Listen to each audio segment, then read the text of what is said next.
But your critics say it is a tax increase. My critics say everything's a tax increase. My critics say that I'm taking over every sector of the economy. Look, we can have a legitimate debate about whether or not we're going to have an individual mandate or not. But you reject that it's a tax increase? I absolutely reject that notion. So President Obama rejecting flatly, absolutely, the notion that this is a tax. The word tax does not occur in the Affordable Care Act. John Roberts rewrote it, basically said, I'm going to consider it a tax. I'm going to disregard the language of the very law I'm ruling on. I'm going to disregard it. I'm going to set it aside. I'm going to redefine it. I'm going to put my own definition to it. It's a penalty when I want it to be a penalty, so I don't have to force the court to wait till 2014 to deal with it. But it's a tax when I want it to be a tax, even though the word tax is not in there. And even though it's not a tax, even though it's a penalty, even though the law itself says it's a penalty. In fact, the dissenting opinion says that the word penalty is in this act something like 16 times. Tax is not in there. Penalty clearly is. And so this is the legal gibberish now that we have gotten from the Chief Justice of the United States Supreme Court. It just absolutely, ladies and gentlemen, completely boggles the mind. And if this is not dealt with, if this isn't repealed, if it isn't overturned, if it's not repealed, then we have come to an end as a constitutional republic. We are no longer a constitutional republic.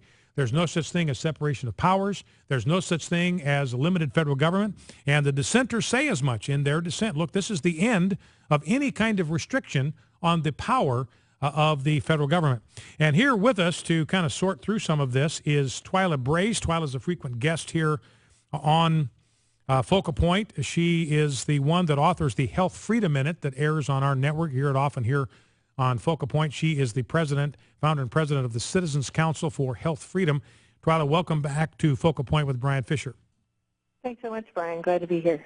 Well, Twila, I mean, I've been on a 30-minute rant about this thing. You just caught a flavor of it there for the first couple of minutes. From your vantage point, am I overreacting, or is this as bad as I think it is?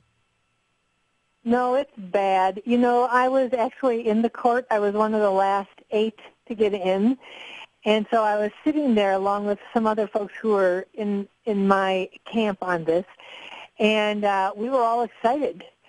I mean, we couldn't say a word, but you could just kind of tell people were excited, and the people who are supportive of Obamacare, they were not excited, because Justice Roberts was going on and on and on about how, I mean, you could tell he was leading to the mandate is not constitutional. It was very exciting. And then he said, however, the government argues that this is a tax. And he went on to say how it sort of looks like a tax, kind of acts like a tax, and so therefore it is a tax. And you know, that was very difficult. It's like we're, you know, it was like disbelief. Like we're sitting there in absolutely dismayed disbelief, because now we can see where it's going.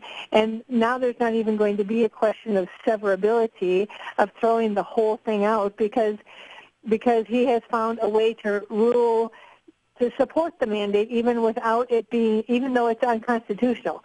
And so it was, you know, it was just bad. And it's, Alito had a wonderful dissent. He had a wonderful way of talking about it.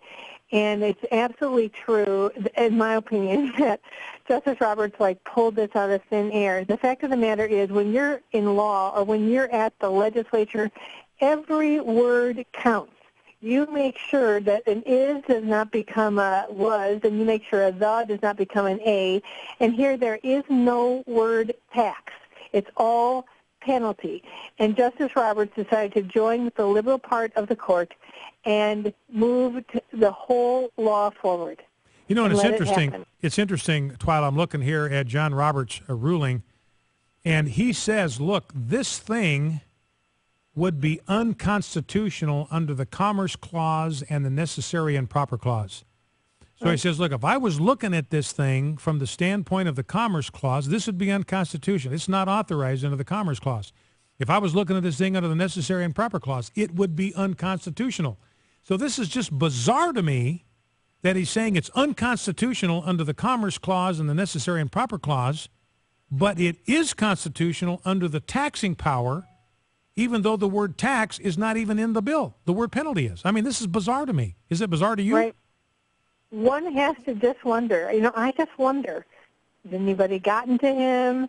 What is, why? Why would he do this? When you're talking about having a legacy for yourself, and the job of the court is to uphold the Constitution, and yet he finds a tax where there is none, and that's what Alito says, that the court found a tax when Congress rejected it. They did not put it in. It had been in a former bill. They took it out.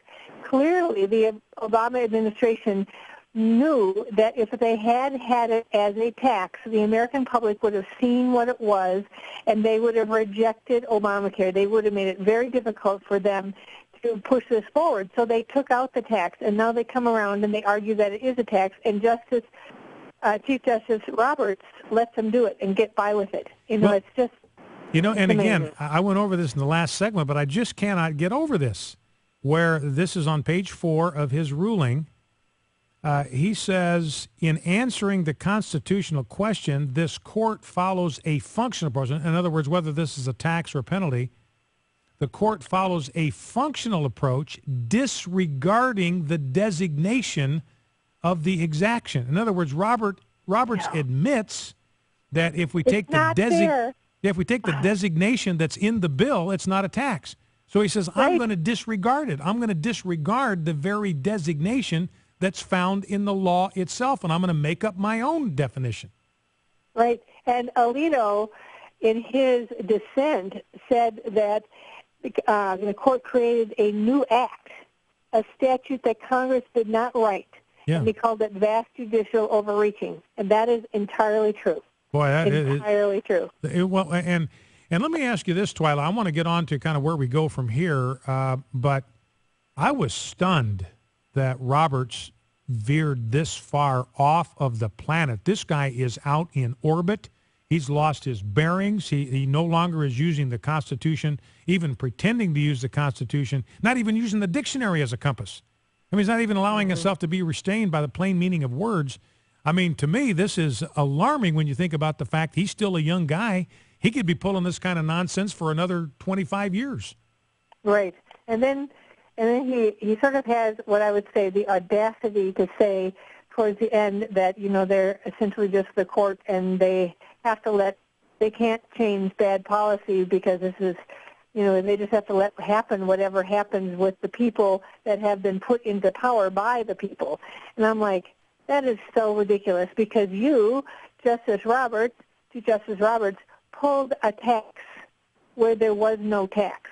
So to come up with this idea that, or if you come up with a statement that, we can't help who the people put in power and who made bad policy, but here you are. Well, and I'm that looking. That doesn't work for me. That doesn't work for me. Yeah, and here he says in his ruling, when a court confronts an unconstitutional statute, its endeavor must be to conserve, not destroy the legislation.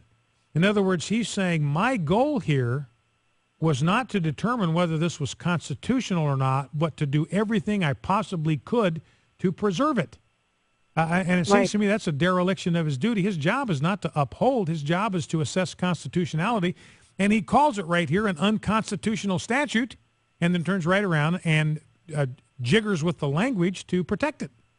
Yes, I knew that we were in trouble when he said when you have two arguments and one of them is unconstitutional and the other isn't about unconstitutionality, then the court must do its best to find the law valid or whatever his words were. And I thought, oh, no. Oh, boy. Well, let me ask you this, now Twila. We're in trouble. Talking here with Twila Brase, who is the president of the Citizens Council for Health Freedom. She's responsible for the Health Freedom Minute that airs here on AFR Talk, hear it often here on Focal Point. Well, Twila, we got just a couple of minutes. Where do we go from here? Well, I was listening to Senator DeMint speak not too long after the ruling, and I thought it was very good what he said. He said, it's never easy, is it? I was tweeting, so if anybody wants to go and see my tweets on what he said, that's an opportunity, and it's just my name, Twila Brase. And but he said it's always been about the people, and it's always been up to the people to constrain Congress. And the silver lining in all of this is it shows the people how important the next election is. And he said it has always been a priority of the conservatives. I think he was talking Republicans, but who knows. It's been a priority to repeal the law and to replace those who imposed it on us. And so I think that was his call to the nation, to get active and make decisions in November about who it is that's going to have the power in Congress and in the presidency next year. And there's that, but there's one other thing. I am calling on everybody who is, listening to you to make sure and to do whatever is possible to make sure that no government health insurance exchange is installed by your state legislature. Because the health insurance exchange is the national health care infrastructure. It is the way that the federal government will reach into the state and control all health care in the state. And the Obama administration has given $1 billion to get these things off the ground, and they're hoping to have that money go forward even if it was overturned. Now it's not been overturned. The states do not have to put it in. They can force the federal government to come into the state and require everyone in the state to go to the federal website, the federal exchange. And that is exactly what should happen. Because that way the states refuse to work with the feds to implement the law, and the people of the state see that this is the federal takeover of the healthcare system. And so that is something that at the state level, every citizen who is concerned about this should call their legislators and say, don't you dare put in that exchange. Twila, very quickly, give us your website address if people want more information. It's www.cchfreedom.org. cchfreedom.org. Our guest has been Twila Brase, president of the Citizens Council for Health Freedom. Thank you, Twila, for being with us. Appreciate the Frontline Report. Back after the news. Focal Point AFR Talk.